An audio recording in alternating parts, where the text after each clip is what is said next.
దేవునామానికి స్తోత్రములు. ప్రభు యొక్క కృపను బట్టి ఈ విధంగా reform church international YouTube channel ద్వారా ప్రతి ఉదయకాలమందు మిమ్మలను మేము దైవ వాక్యంతో చేరుకునే భాగ్యమును దేవుడు అనుగ్రహించారు.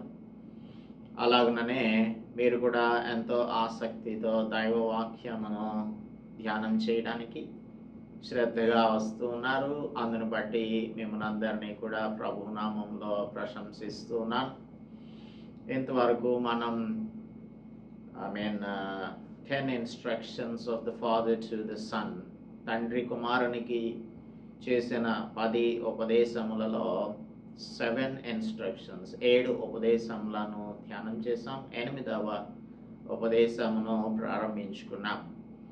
ఈరోజు దాని యొక్క కంటిన్యూయేషన్ని మనము చూడబోతున్నాము.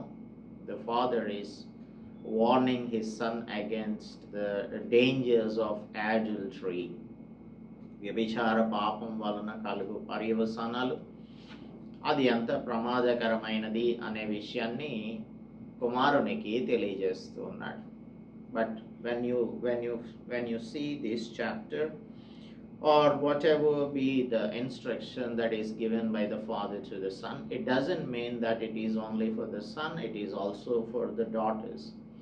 అనగా స్త్రీలకు పురుషులకు సమానంగా పరిశుద్ధంగా జీవించాలి అనే ఆజ్ఞను దేవుడు అనుగ్రహిస్తూ ఉన్నాడు. There are no exceptions here. స్త్రీలకు పురుషులకు వివిధ రకములుగా దేవుని యొక్క వాక్యం ఉండదు. అందరికీ కూడా సమానంగానే ఒకటే కొలబద్ద, ఒకటే యార్డ్ స్టిక్తో దేవుడు కొలిచేవానిగా ఉంటాడు. సో కుమారునికి అని, కుమార్తె అంటే, ఇప్పుడు జార స్త్రీ అంటే జార పురుషులకు కూడా ఇది వర్తిస్తుంది. అందుకని దీనిని ఒకే కోణంలో నుంచి మనం చూడటానికి వీల్లేదు. 2 కోణములలో నుంచి కూడా దీనిని మనం ధ్యానం చేయవలసి ఉంది. Let's pray and start our meditation. పరిశుద్ధుడా, మా ప్రియ ప్రభువా, మీ మాటలు జీవపు ఊటలు, మీ మాటలు మమ్మలను బ్రతికించేవి. ఈ ఉదయకాలమందు మమ్మలను బ్రతికించే మీ వాక్యం చేత దర్శించి మీ మాటల ప్రకారంగా నడుచుకునే భాగ్యమును మా ప్రియులకు మాకు అనుగ్రహించుమని మీ కుమారుడు మా రక్షకుడు యేసుక్రీస్తు పరిశుద్ధ నామములో ప్రార్థిస్తున్నాము తండ్రి, ఆమేన్. అందరికీ కూడా ప్రభు నామములో వందనాలు చెల్లిస్తూ ఉన్నాను. దేవుని యొక్క మాటలను మనం ధ్యానం చేద్దాం. సామెతల గ్రంథం 5వ అధ్యాయం 3వ వచనం నుంచి 6వ వచనం వరకు చదువుకుందాం. జారస్త్రీ పెదవుల నుండి తేనె కారును, దాని నోటి మాటలు నూనె కంటెను నునుపైనవి. దాని వలన కలుగు ఫలము మొసిని పండంత చేదు, అది 2 అంచులు గల కత్తి అంత పదును గలది. దాని నడతలు మరణమునకు దిగుటకు దారితీయును, దాని అడుగులు పాతాళమునకు చక్కగా చేరును.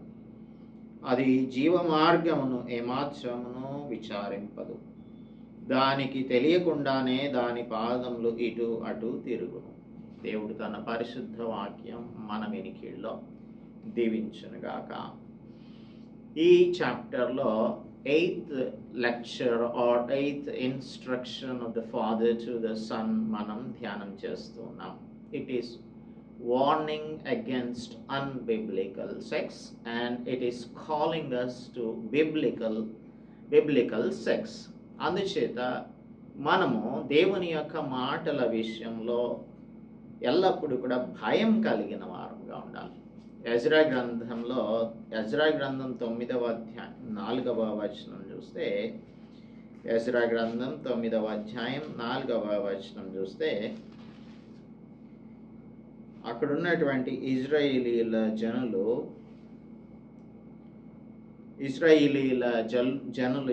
జనులను గురించి ఇక్కడ రాయబడి ఉంది. చెరపట్టబడిన వారి అపరాధమును చూచి ఇజ్రాయేలీయుల దేవుని మాటకు భయపడిన వారందరూ నా యొద్దకు కూడి వచ్చిరి.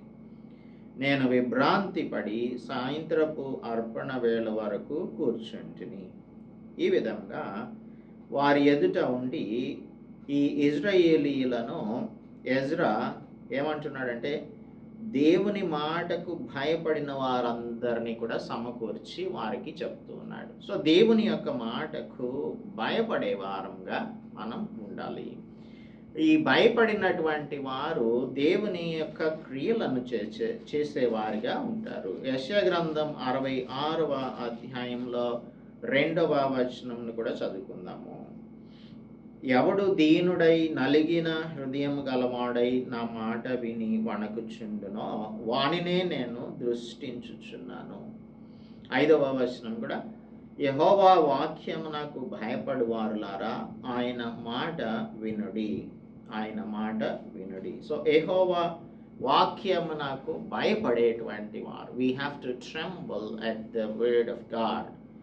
ఇక్కడ తండ్రి కుమారునికి చేయుచున్న ఉపదేశంలో ఏమంటున్నాడు? నా జ్ఞానోపదేశం ఆలకించు, వివేకం గల నా బోధకు చెవియొగ్గు, అప్పుడు నీవు బుద్ధి కలిగి నడుచుకుంటావు, తెలివిని బట్టి నీ పెదవులు మాట్లాడతాయి అని జార స్త్రీని గురించి చెప్తూ ఉన్నాడు. జార స్త్రీ పెదవుల నుండి తేనె కారును, దాని నోటి మాటలు నూనె కంటే నునుపైనవి. 2వ అధ్యాయం 16వ వచనంలో ఏమంటున్నాడు? మరియు అది జార స్త్రీ నుండి మృదువుగా మాట్లాడు పరస్త్రీ నుండి నిన్ను రక్షించను. అట్టి స్త్రీ తన యవన కాలపు ప్రియుని విడిచినది, దేవుని నిబంధనను మరచునది. దాని ఇల్లు మృత్యువునకు దారి తీయును, అది నడుచు త్రోవలు ప్రేతల యొద్దకు చేరును. దాని యొద్దకు పోవు వారిలో ఎవరునో తిరిగి రారు, జీవ మార్గములు వారికి దక్కవు అని ఇక్కడ కూడా చెప్తూ ఉన్నాడు. జార స్త్రీ పెదవుల నుండి తేనె కారును. ఇక్కడ ఒక ప్రామిస్ మనం చూస్తున్నాం. It entices us with its flattering words. ఇవి ముఖస్తుతి కలిగినటువంటి మాటలతో ఎంతో తీయగా మాట్లాడుతుంది. ఇది తీయగా మాట్లాడుతుంది. We feel good when we listen to the words of the adulteress. ఇక్కడ extensive warning about dangers of అడల్టరీని మనం చూస్తున్నాం. ఇదేం చేస్తుందంటే it forsakes her husband and forgets the covenant with God. అలాగే its home and its path lead to death అని ఇప్పుడే మనం చదువుకున్నాం. ఇప్పుడు ఒక మూస ధోరణిలో స్టెరియోటిపికల్గా మాట్లాడుతున్నప్పుడు, అంటే మూస ధోరణిలో మాట్లాడుతున్నప్పుడు men are more susceptible to the looks of women. అంటే పురుషులు అనేటువంటి వారు చూపుల ద్వారా త్వరగా పాపంలో పడిపోయేవారిగా ఉంటారు. ఇంకా స్టెరియోటైప్గా చూడాలి అంటే women are stereotyped by the greater weakness to flatter. ఎక్కువగా ముఖస్తుతి చేసేటువంటి బలహీనతలో వారు ఉంటూ ఉంటారు. అందుకనే ఇది ఒక స్టెరియోటిపికల్ ఎగ్జాంపుల్గా చెప్తున్నాడు. కానీ ఇక్కడ ఇద్దరికి కూడా ఇదే అవకాశం ఉంది. ఒక జార స్త్రీ పెదవుల నుండి తేనె కారును అంటే సెడ్యూసర్స్ ఉంటారు కదా, ఎదుటి వారిని ఎంటైస్ చేసేవారు, ప్రేరేపించేటువంటి వారు, అది స్త్రీలైనా పురుషులైనా సరే, తీయనైన మాటల చేత, నునుపైన మాటల చేత వారి యొక్క విక్టిమ్స్ని అట్రాక్ట్ చేస్తారు, ఆకర్షిస్తారు. సో ఆ ఆకర్షణ ఎలా ఉంటుంది అంటే ఇట్ లుక్స్ లైక్ హనీ. ఆ దినాలలో ఏన్షియంట్ టైమ్స్లో స్వీట్ సబ్స్టెన్స్ అంటూ ఏదన్నా ఉంది అంటే అది హనీ మాత్రమే, తేనె మాత్రమే. అందుకని ఇక్కడ తేనె గురించి మాట్లాడుతూ ఉన్నాడు. తేనె కారుతుంది, దాని నోటి మాటలు నూనె కంటెను నునుపైనవిగా ఉంటాయి. సో ఇటువంటి ఎంటైసింగ్ స్పీచెస్కి మనం ఈజీగా అట్రాక్ట్ అయిపోయే అవకాశం ఉంటుంది. మానవుల యొక్క పాప స్వభావం ఏం చేస్తుంది అంటే ముఖస్తుతిని అలాగే రాంగ్ఫుల్ ప్లెజర్స్ని ఇష్టపడేలాగా చేస్తుంది. అంటే తప్పైన పద్ధతులలో ఏదైనా చేయడానికి పాపం మనిషి యొక్క పాపపు హృదయం ప్రేరేపిస్తుంది. అందుకని గలతీయులకు రాస్తూ 4వ అధ్యాయం 17వ వచనంలో అపోస్టల్ పాల్ అంటున్నాడు, గలేషియన్స్ చాప్టర్ 4 వర్స్ 17లో వారు మీ మేలు కోరి మిమ్మును ఆసక్తితో వెంటాడువారు కారు, మీరే తమ్మును వెంటాడవలెనని మిమ్మును బయటకి త్రోసివేయ కోరుచున్నాను.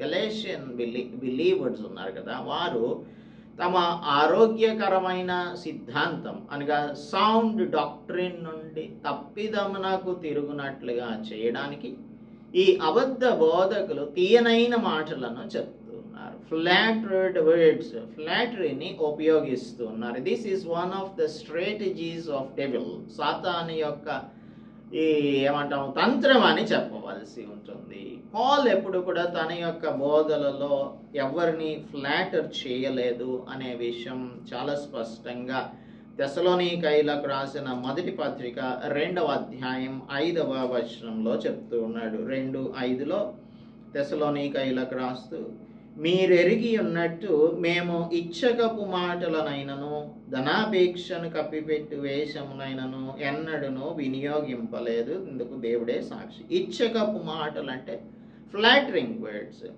ఇప్పుడు దేవుని యొక్క మాటలను ఎప్పుడైతే మనం వక్రీకరిస్తామో అవన్నీ కూడా ఏం చేస్తాయంటే దేవుని యొక్క అసలు విషయం, మనం నేర్చుకోవాల్సిన విషయం ఉంటుంది, దానిని పక్కద్రోవ పట్టిస్తుంది.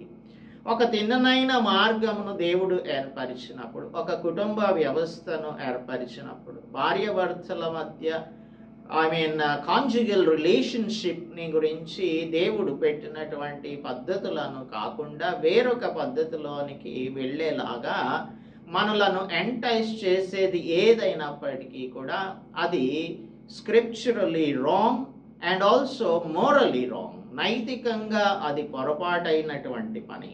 అందుకని బోధల విషయంలోనైనప్పటికీ కూడా మనలను ఎప్పుడైతే ప్రలోభ పెట్టడానికి ప్రయత్నం చేసే బోధలు జరుగుతూ ఉంటాయో అప్పుడు మనం తప్పుదోవ పట్టే వారంగా ఉంటూ ఉంటాం.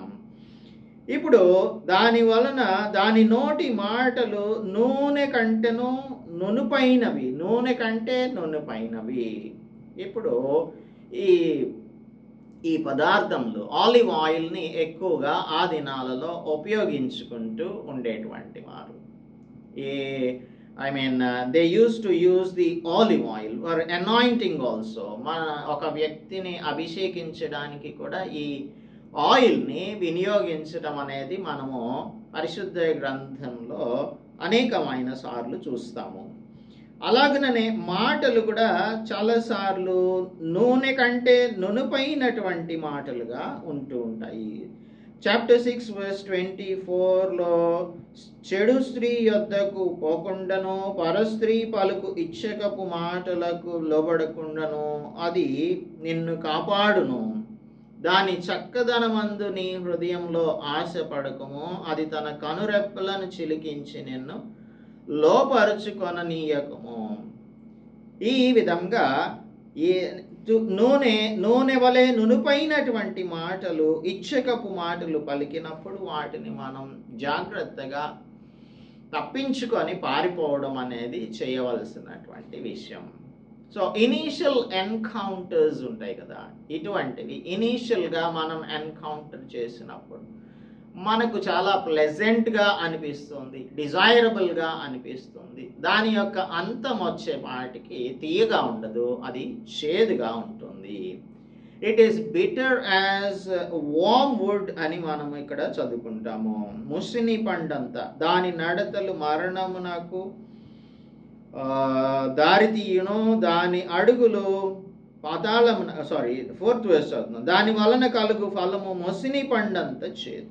దాని వలన కలుగు ఫలం ముసిని పండు అంటే వామ్ వుడ్. ఇది ఒక ప్లాంట్, చాలా చేదుగా ఉంటుంది, చాలా చేదుగా ఉంటుంది.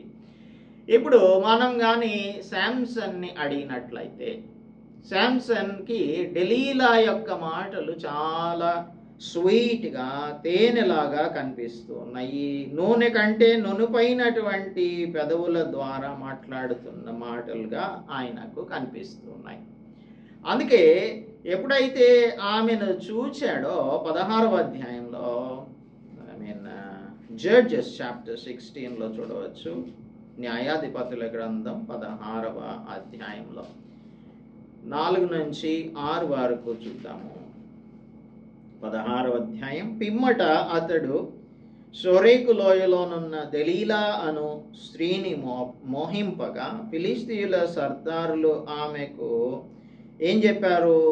నీవు అతని లాలన చేసి అతని గొప్ప బలం దేనిలోనున్నదో మేమెలాగూ అతని గెలవవచ్చునో తెలుసుకొనము అని చెప్పారు. అంటే లాలన చెయ్యాలని చెప్పారు. లాలన చేసే మాటలను డిలైలా శాంసన్తో మాట్లాడింది. మాట్లాడడం వలన ఇంకా తనను ఇంకా చాలా విషయాలలో చాలాసార్లు you have cheated me thrice అని చెప్పింది. నీవే గనుక నన్ను ప్రేమిస్తున్నట్టయితే అబద్ధాలు నాకెందుకు చెప్తావు అని అంటుంది. అలాగా చేయడం వలన తన యొక్క ప్రాణము విసిగి చావగోరెను అని 16వ వచనం చెప్తుంది. 6:16. ఈ సేటన్ యొక్క క్రాఫ్టీనెస్ ఇలాగే ఉంటుంది. కొరింథీయులకు రాస్తున్నటువంటి 2వ పత్రికలో 11వ అధ్యాయం 3వ వచనంలో అపోస్తలుడు పౌలు ఏమంటున్నాడంటే, కొరింథియన్స్ 2 కొరింథియన్స్ చాప్టర్ 11 verse 3లో, సర్పము తన కుయుక్తి చేత హవ్వను మోసపరిచినట్లు మీ మనసులను చెరపబడి క్రీస్తు ఎడలనున్న సరళత నుండి పవిత్రత నుండి ఎట్లయినను తొలగిపోవునేమో అని భయపడుతున్నాను. అంటే ఒక సరళమైన మార్గంలో మనం వెళ్తూ ఉన్నప్పుడు సర్పం ఏ విధంగా అయితే హవ్వను మోసగించిందో అలాగా ఈ ఎంటైస్మెంట్ అనేది ఆర్ లీడింగ్ ఆస్ట్రే అనేది సాతాను యొక్క కుయుక్తిగా ఉంటుంది. అందుచేత వారు ఏం చేస్తారంటే ఇటువంటి కుయుక్తి మాటలను మాట్లాడుతూ ఉంటారు. ఇటువంటి కుయుక్తి మాటలను మాట్లాడినప్పుడు అవి దాని యొక్క ఎండ్ ఎలా ఉంటుందంటే ఇట్ ఈస్ షార్ప్ బిటర్నెస్. దాని వలన కలుగు ఫలం ముసిని పడినంత చేదుగా ఉంటుంది. తర్వాత రెండంచులు గల ఖడ్గం వలె ఉంటుంది వాటి యొక్క మాటలు, లేదంటే దాని యొక్క ఎండింగ్స్. అయితే ఎప్పుడైతే మనం దీని నుంచి తప్పించుకుంటామో, so the end of any sin పాపం వలన వచ్చు జీతం మరణం అని పరిశుద్ధ గ్రంథం మనకు తెలియజేస్తుంది. జాషువా చాప్టర్ 6లో మనం ఒక రాహాబు అనే వేశ్యను గురించి చదువుకుంటాం. అయితే ఈ రాహాబు అనే అడల్టరస్ తన యొక్క పాపమును ఒప్పుకుంది కాబట్టి తన యొక్క కుటుంబము కూడా రక్షింపబడ్డాయి. ఎరుకో ప్రకారముల దగ్గర ఉండేటువంటిది ఇజ్రాయేలీలు అటాక్ చేసినప్పుడు నాశనం అయిపోవలసిన ఈ అడల్టరస్ తన యొక్క కుటుంబం కూడా సేవ్ చేయబడ్డాయి. కాబట్టి ప్రభు అయిన యేసుక్రీస్తు దగ్గరకు ఎవరైనా వచ్చినట్లయితే వారందరూ కూడా we will be protected by the blood of Christ. అటువంటి వారు ఈ జార స్త్రీ మాటలు లేదంటే లోకం యొక్క ఎంటైస్మెంట్స్లోనికి వెళ్ళరు, మరణంలోనికి వెళ్ళరు, మరణంలో నుంచి జీవంలోనికి దాటిపోయేవారిగా ఉంటారు. దాని నడతలు మరణమునకు దారితీస్తాయి. జేమ్స్ చెప్తాడు మనకు చాప్టర్ 1 verse 15లో, యాకోబు పత్రిక 1వ అధ్యాయం 15వ వచనం 14 నుంచి చదువుతున్నాను. ప్రతివాడును తన స్వకీయమైన దురాశ చేత ఏడ్వబడి మరులు కల్పబడిన వాడై శోధింపబడును. దురాశ గర్భం ధరించి పాపమును కనగా పాపము పరిపక్వమై మరణమును కనును. నా ప్రియ సహోదరులారా, మోసపోకుడి. దురాశ గర్భం ధరించి పాపాన్ని కంటే పాపం పరిపక్వమైతే మరణం వస్తుంది. అందుచేత దాని నడతలు మరణమునకు దారితీస్తాయి. 7వ అధ్యాయం 27వ వచనంలో దాని ఇల్లు పాతాళమునకు పోవు మార్గము, ఆ మార్గం మరణశాలలకు దిగిపోవును అని అంటూ ఉన్నాడు సోలొమన్. అందుచేత దాని అడుగులు పాతాళమునకు చక్కగా చేరుతాయి. 6వ వచనం, అది జీవ మార్గమును ఏమాత్రమును విచారింపదు. దాని యొక్క మార్గము, దాని యొక్క అది జీవ మార్గమును ఏమాత్రమును విచారించదు. ఇది మనం చూస్తున్నటువంటి ఈ పాపం అనేది మనలను ఎప్పుడు కూడా డైవర్ట్ చేసేదిగా ఉంటుంది. హోషేయ గ్రంథంలో చూసినట్టయితే, హోషేయ గ్రంథంలో చాప్టర్ 4లో చూస్తే, హోషేయ గ్రంథం 4వ అధ్యాయం 11-12 వచనాలు ఏం చెప్తున్నాయంటే, 11-12 వచనాలు, వ్యభిచార క్రియలు చేయుట చేతను, ద్రాక్షరసము పానం చేయుట చేతను, మద్యపానం చేతను వారు మతి చెడిపోతుంది. అంటే జీవ మార్గమును విచారించకపోవడానికి కారణం ఏంటంటే మతి చెడిపోతుంది. So these ways are always unstable. దానికి తెలియకుండానే దాని పాదములు అటు ఇటు తిరుగును. అందుచేతనే ఇశ్రాయేలీయులు ఏం చేశారంటే, నా జనులు తాము పెట్టుకొని నా కర్ర యొద్ద విచారణ చేయుదురు, తమ చేతి కర్ర వారికి సంగతి తెలియచేయును. వ్యభిచార మనస్సు వారిని త్రోవ తప్పింపగా వారు తమ దేవుని విసర్జించి వ్యభిచరింతురు అని ఈ ఇశ్రాయేలీయుల యొక్క అడల్టరీ, స్పిరిచువల్ అడల్టరీని గురించి చెప్తూ ఉన్నాడు. అది జీవ మార్గం ఏమాత్రము విచారించేదిగా ఉండదు. ఇప్పుడు అన్డౌటెడ్గా మనం చెప్పాలి అంటే, ఇప్పుడు ఉన్నటువంటి మోడర్న్ మూవీస్ కానీ, మోడర్న్ షార్ట్స్ కానీ, ఇంటర్నెట్ కానీ, ఇవన్నీ కూడా ఈ సెక్షువల్ ఇండల్జెన్స్ని సర్వసాధారణమైన విషయంగాను ఇంకా గ్లోరిఫై చేస్తూ ఉంటుంది. చాలాసార్లు దీనిని ఎక్స్క్యూజ్ చేసేస్తూ ఉన్నాము. Even some times we are celebrating it. మీరు పోర్నోగ్రఫీ చూస్తారా అని చెప్పి చాలా సింపుల్గా అడిగేస్తూ ఉంటారు. ఇంకా అనేకమైన విషయాలు, ఇవి మనకు అవమానకరమైన విషయాలు. అవి అంతరంగిక విషయాలను చాలా ఓపెన్ ప్లాట్ఫామ్స్లో డిస్కస్ చేయడం అనేది ఇప్పుడు ఈ సోదమి కల్చర్ లేదంటే గొమొర్రా కల్చర్ బాగా ప్రపంచంలో ఎక్కువైపోయింది. జీవమార్గమును విచారించేవారు ఇంటర్నెట్లో విచారించరు. అంటే విచారణ చేయడం అంటే అర్థం ఏంటి? సెర్చ్ చేయడం. గూగుల్లో సెర్చ్ చేయరు, ప్లాట్ఫామ్స్లో వివిధ రకములైన సోషల్ ప్లాట్ఫామ్స్లో సెర్చ్ చేయరు.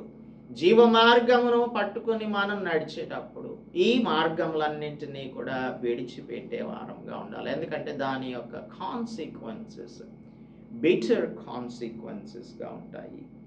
దానికి తెలియకుండానే దాని పాదములు ఇటు అటు తిరుగుతాయి. Once you are indulged in it, మనం ఇంకా ఎటు వెళ్తున్నాము అని తెలియకుండా దారి తప్పిపోయే పరిస్థితులలో ఒకదాని నుంచి ఒకదానికి లింక్డ్ సిన్స్ని చేస్తూ ఉంటాం. లైక్ డేవిడ్, తాను ఫస్ట్ బెత్షెబాను పిలుచుకొచ్చిన తర్వాత ఆమెతో వ్యభిచరించిన తర్వాత ఆమె గర్భవతి అయినదని తెలుసుకుని యుద్ధరంగంలో ఉన్న తన భర్త అయిన ఒరియాను పిలిపించి తనను బాగా మద్యం త్రాగించి తన భార్య యొద్దకు పంపించాడు.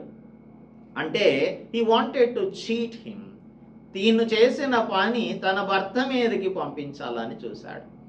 అలాగ చేసిన తర్వాత తాను వెళ్ళలేదు అని చెప్పి తాను జనరల్ కమాండర్కి చెప్పి ఇతనిని యుద్ధం తీవ్రంగా జరుగుతున్న చోట నిలబెట్టు అని చెప్పి అక్కడ ఒరియా చనిపోవడానికి, he also planned murder of Oriya.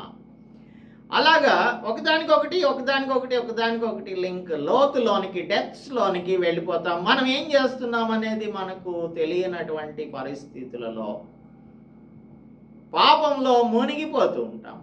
అందుచేత ది ఎండ్ బెనిఫిట్స్ ఉంటాయి కదా, ఆ చివరికి వచ్చేపాటికి ముసిని పండంత చేదుగా ఉంటుంది.